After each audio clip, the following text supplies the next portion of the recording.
On behalf of Archer and Carasoft, we would like to welcome you to today's podcast, focusing on why government agencies need to understand the risk third-party providers present and why it's critically important to have impactful controls in place to manage risk. Thanks a lot. Yes, my name is Mike Hurt. I'm the VP of Federal for Palo Alto Networks, and I'm excited to be here today. Thanks for Carasoft for sponsoring this.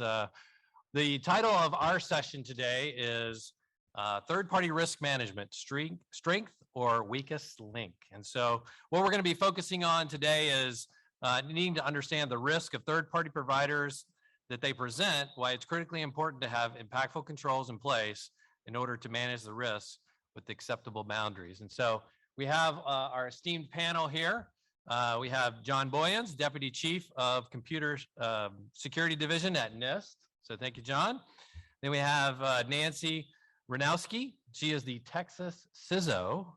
So thank you, Nancy, for joining us. And we have Michelle Iverson, Director of Supply Chain Risk Management and Risk Assessment and Operational Integration for the DoD. And so thank you all for joining us here today. You got us started, so we can clap for them. I mean, they are volunteering their time here. So now in an effort to not just immediately go into supply chain discussion, it'd probably be good to kind of get to know our panelists a little bit here. So I have a question that I kind of sprung on them a little bit before we walked up on the stage here. And so the question is, and I'll go first because I know I sprung this on you, is if you weren't doing this as a supply chain expert, what would you be doing? So for me, I coached a lot of baseball. I have three kids, and I coached a lot of baseball over the last 15 years. And so I would have probably been a coach because I think I did that for free. I would actually have liked to have gotten paid for that over the last 15 years. And so I think I would have been a paid coach as opposed to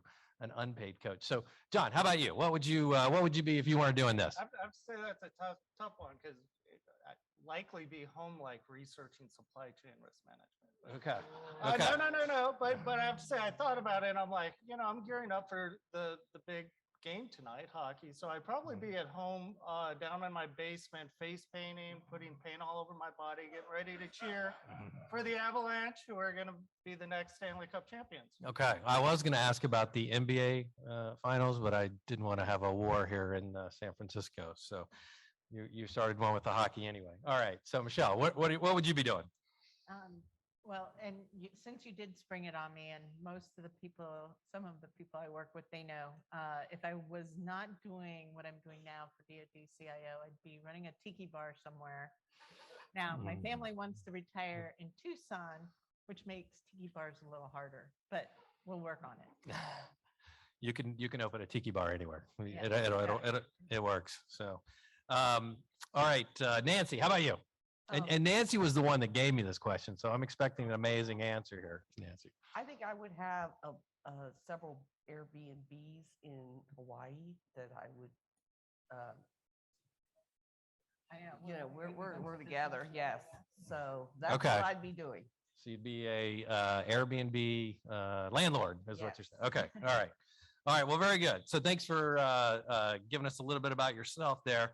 I guess my first question is, there's been a lot of focus over the last couple of years on supply chain. And I think with the pandemic and everything, I've probably heard the word supply chain more than I've ever heard in my entire life. And so obviously supply chain attacks and threats have been happening over the last several years. My question is that a new threat from your perspective? And if it's not, why is there so much focus, or why has so much focus been put on it over the last couple of years? So panelists, open to all of you. I can start. It's been a threat for forever. I would say that some of the major incidents, such as SolarWinds, has brought it to the attention of our bosses, and so that's helped us be able to put more emphasis on it. Okay, John, you wanted to reply? Yeah, I agree. It's been around for a while. I think in the government, we initially kicked it off in 2008 with the Comprehensive National Cybersecurity Initiative number 11. And it's been 2 steps forward, 3 steps back quite often. I think because it is a very, very hard cross-domain issue. And if it's not solved immediately, if that silver bullet doesn't turn into fruition, it's often shoved aside until the next incident. So I think just over the last 2 or 3 years, we've had sustained media attention to what has been going on for a very long time. Okay. Okay. Michelle, did you have anything to add? Yeah, I would agree with what my partners up here said. It has been ongoing for a while. I actually made fun of a friend who got tasked to do supply chain risk management in 2008. And now look where I am. So, but I do find it very interesting and fascinating. And I don't mean it pejorative, but I think there's been a lot of really good academic analysis and rigor that's gone into the field. But it wasn't until recently with some of the more recent attacks, whether you go back to SolarWinds or what's happening with Log4j, that it's really pushed that need to operationalize this mission space. And so now it really is, how do you take it from that theoretical and things that we've been talking about and building policies and discussing, we've been discussing SBOMs for a long time. And now we'll talk about it, I'm sure. You know, we're kind of being forced to put that into practice because it is that operational need that is manifested more recently. Okay, thank you. All right, so when we think about the supply chain and we think about, you know, a lot of times I know what pops into my head is sort of country of origin. You know, that's, you know, kind of what ends up happening there. But can you tell us a little about this area beyond country of origin and where there is a concern? What are the things that you have to be thinking about outside of just country of origin? Yeah, I'm happy to start. So provenance and country of origin is important, but so we look at, and it's not just important for like company ownership. We are looking at where's the software being made, where's it being tested.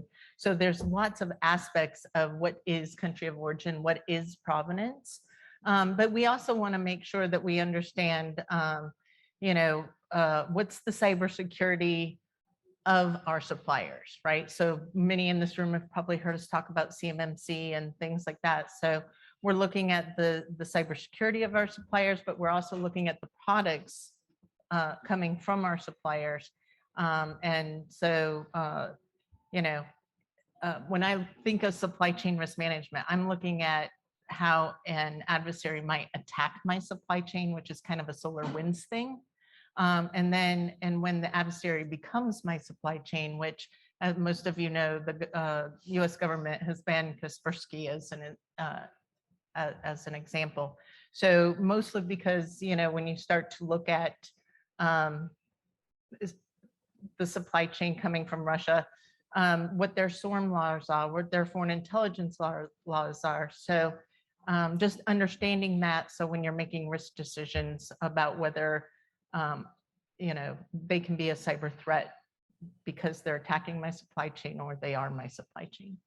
Okay, anybody else want to add? Yeah, also at least from the civilian side, the foreign ownership control influence is an issue and something to focus on during a risk assessment, but it's not the sole thing. And so we have reaped the rewards of innovation in the global economy, and supply chains are global. And particularly when you get into, you know, software issues, it's very difficult to know who has touched what along the supply chain path. It's also difficult to know in terms of foreign ownership, right? So is it more secure to have a US company operating in an adversarial environment with US employees or a foreign company operating in the US with US employees? I mean, it gets very complicated very quickly. Ownership in the supply in a global economy becomes very complicated very quickly with mergers and acquisitions. So we have tended to focus a lot on standards. We're, you know, NIST. So we focus on standards and practices and supply chain risk management practices specifically to increase that level of assurance. Thank you, John. Nancy, do you have anything? The only thing I'd add is, you know, we all heard about Target and their HVAC vendor back whenever it was.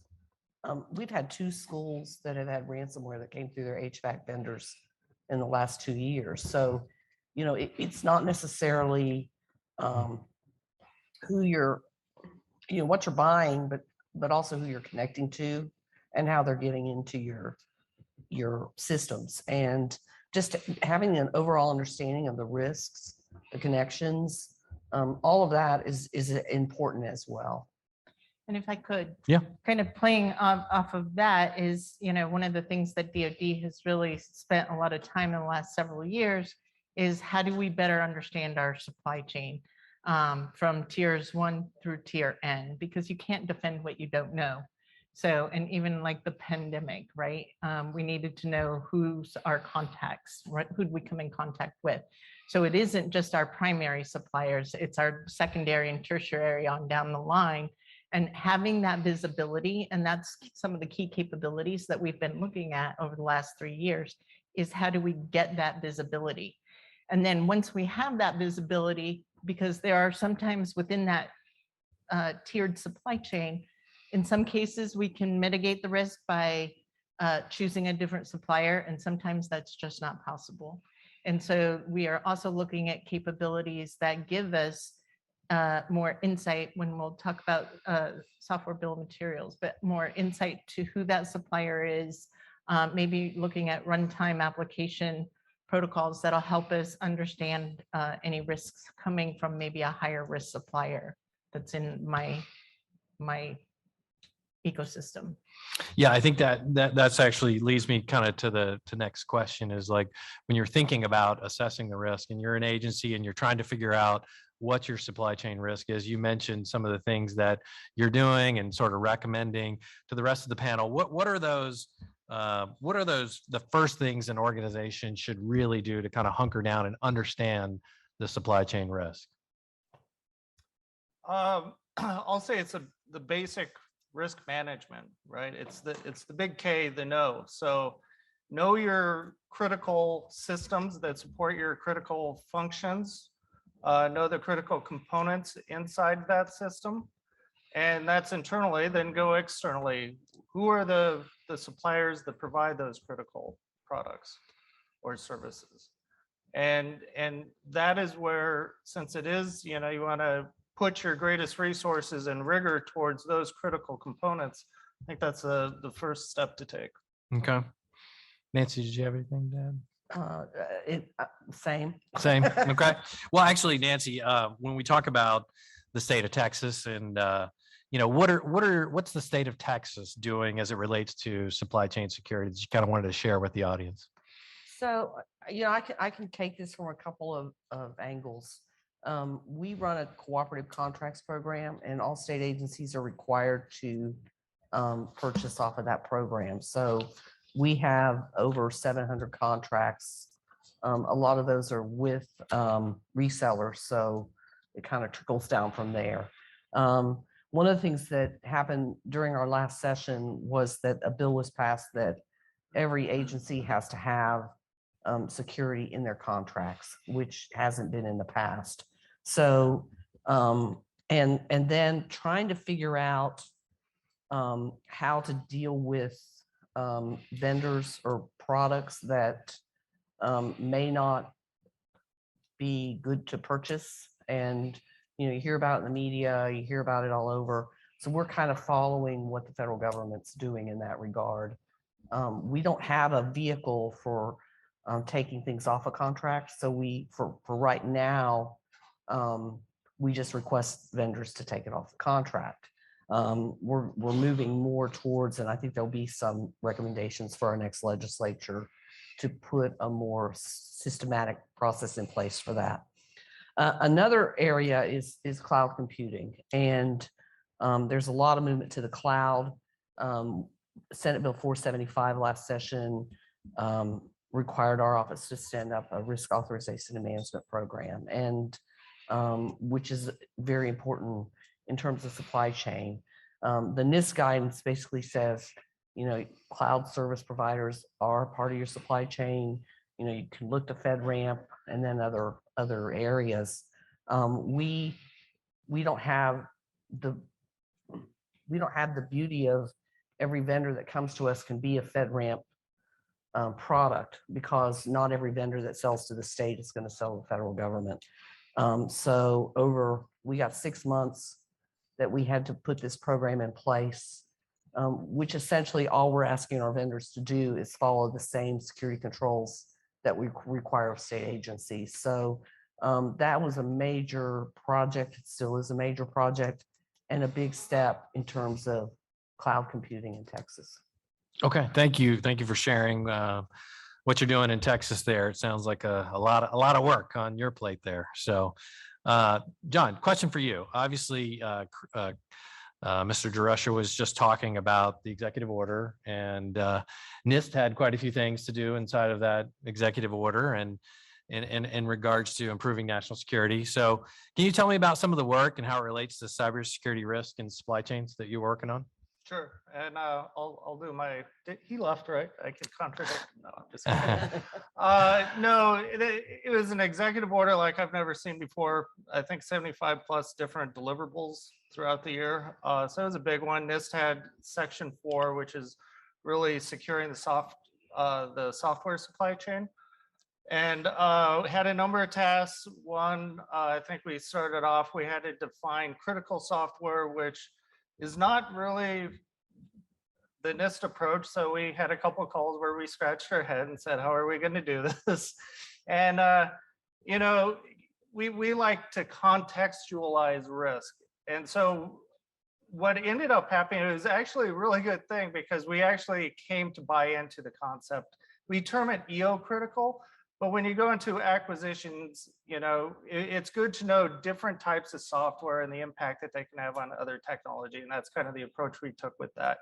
We were asked to develop security measures for EO critical software. We did that. We were asked to write initial preliminary supply chain risk management guidance. We did that. The key one that is of interest, because it goes beyond just EO critical software, is Section 4E, which gets down into how software is developed. And so we utilized what we had already been working on and developed a secure software development framework, which is now special publication 800-218. And that is for software developers. This is the first time we've kind of went upstream into the supply chain to offer guidance like that.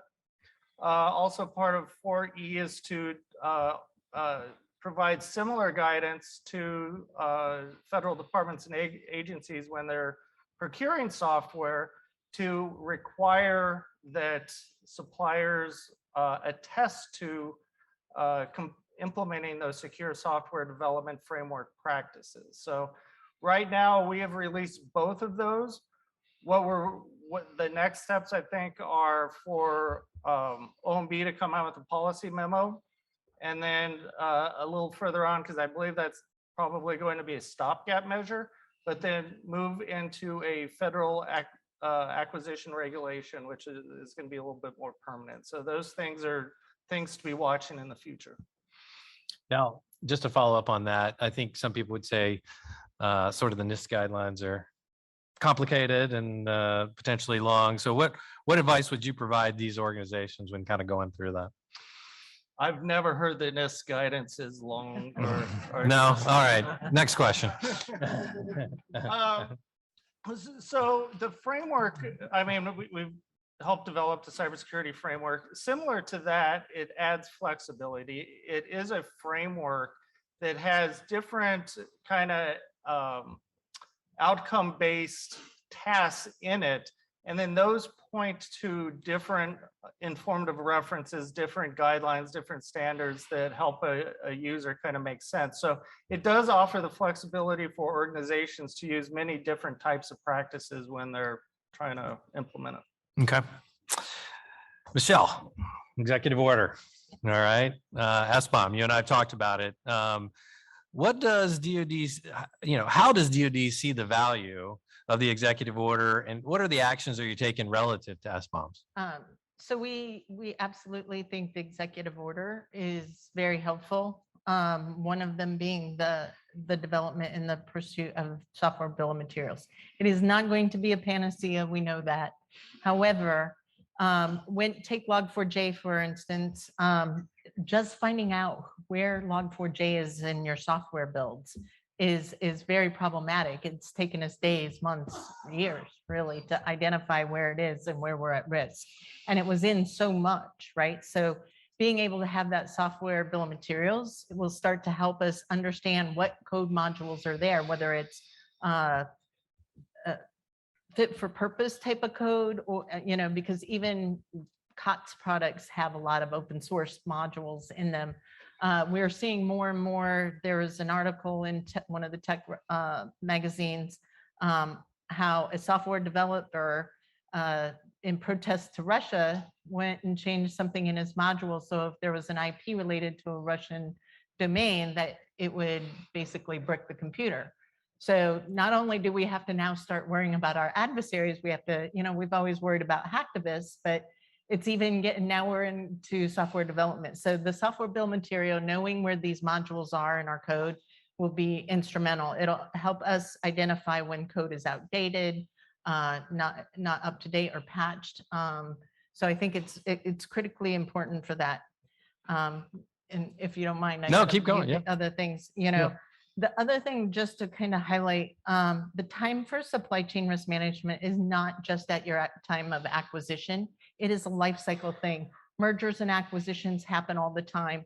Things are changing your supply chain. We've had suppliers, US suppliers, who decided, oh, it's cheaper to outsource to a country like Russia, who does have SORM laws, who has foreign intelligence laws that require them to work with their, requires companies there to work with their foreign intelligence.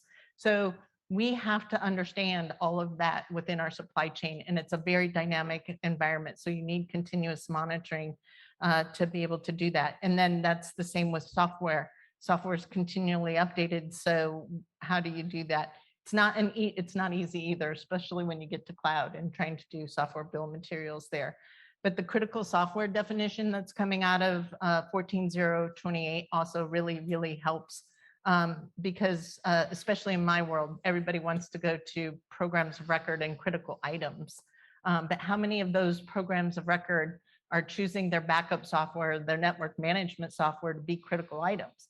But everybody's got it, right? And we have US suppliers who, again, are outsourcing into countries of concern.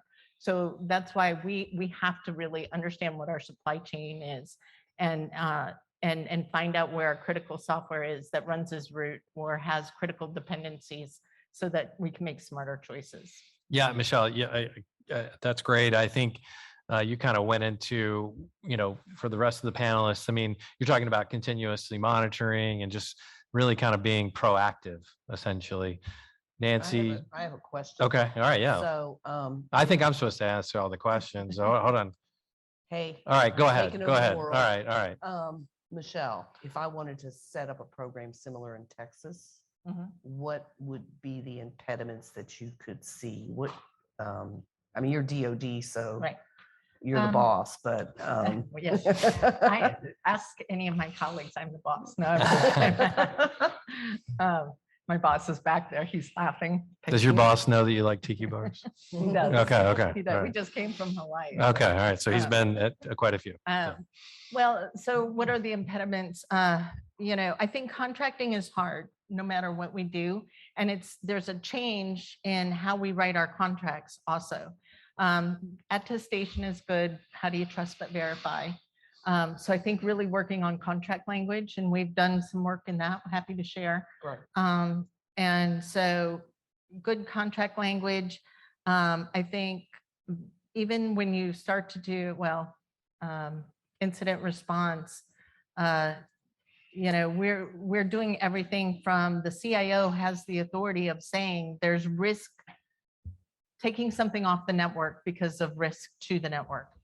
But we also are looking at how do we just say within the US government, we're not going to buy certain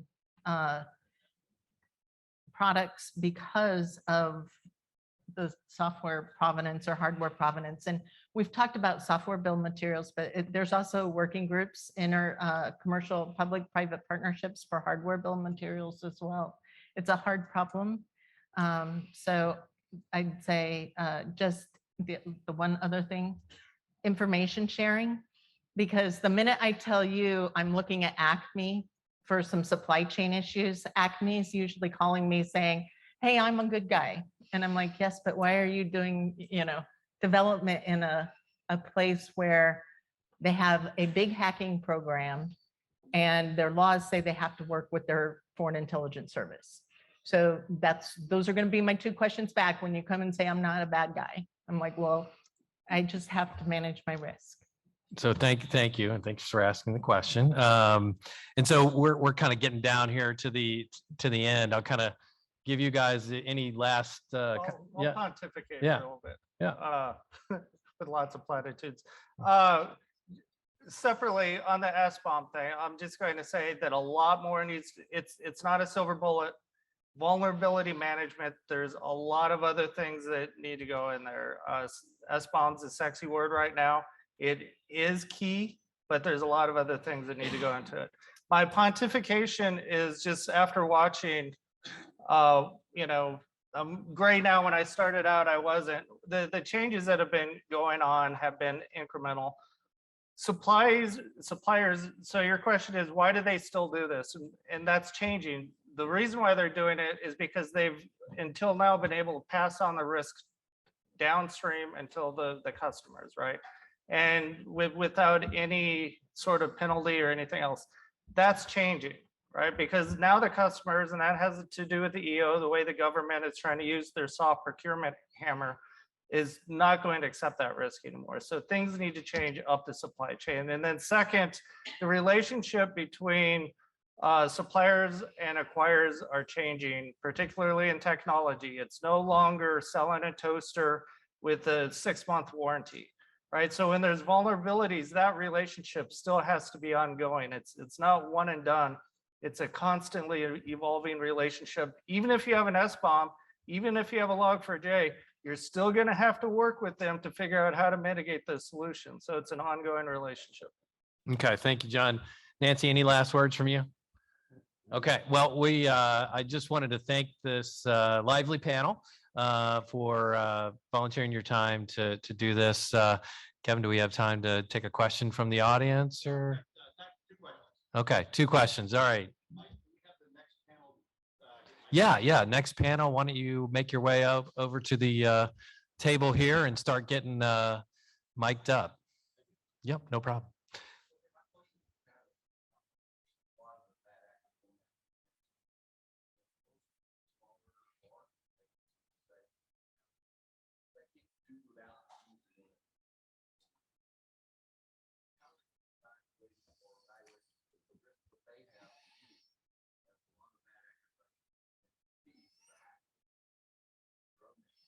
Yeah, just for the benefit of folks on the online here. So MSPs, how are you evaluating those MSPs and how they're being attacked essentially to get into your environments?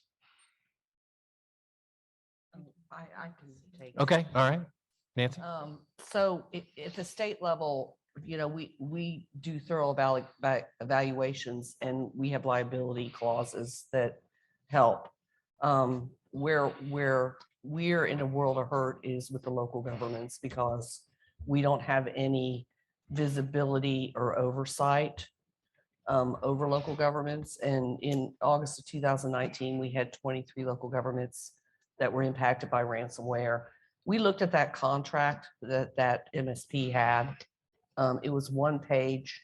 It protected the MSP, but not the local governments. And so now we just have road shows. We go out. I have a team that's totally dedicated to sharing and training and working with local governments. But again, I have no authority or oversight. The other thing is, our legislature, we're very fortunate that they back, like the particular bill that put TextRamp into place, passed with 100% yays, 0 nays. They're very focused right now on local governments and what we can do to help them. So it's going to be a long process to get there, because I'm from Root and Toot in Texas. Um, but it is something that's top of mind and something that we're trying to do through training. Okay, Here's a question. Phil. I just had a follow-up to that one. You lost any defense in depth as you moved up to the cloud when it comes to supply chain? It's kind of a follow-on to this question because I'll give you an example. And I'm sorry to pick on Microsoft, but you're moving a lot of email that go 365. 365 has been one of the biggest attack vectors into the data that's in the government. But you're also asking them to build a protection for that product. I will say, one, from a supply chain, it's making sure cybersecurity, we can't make everything cybersecurity supply chain or nothing is supply chain. With that, so I think it's a zero trust thing that you can go back to add into that. But do we need our, we do need our suppliers to build secure systems, maintain secure systems. When we go to the cloud, it usually is, there are provider controls, but there are customer controls and there are hybrid controls, and making sure that you're managing those gaps in between them. No easy answers. I would just add, again, with that criticality analysis, you don't put your crown jewels in the cloud unless it's. And we put up a public cloud manager so that we have somebody that helps our agencies with their move to the cloud, and it shifts a lot of that oversight to both our SOC and to our public cloud manager, so that they have some assurances that their journey to the cloud will be secure. Thank you for listening to our Public Sector Day at RSA Conference podcast. If you would like more information on how we can assist your organization with cybersecurity needs, please visit www.carasoft.com/cybersecurity or email us at rsa@carasoft.com. Thanks for listening.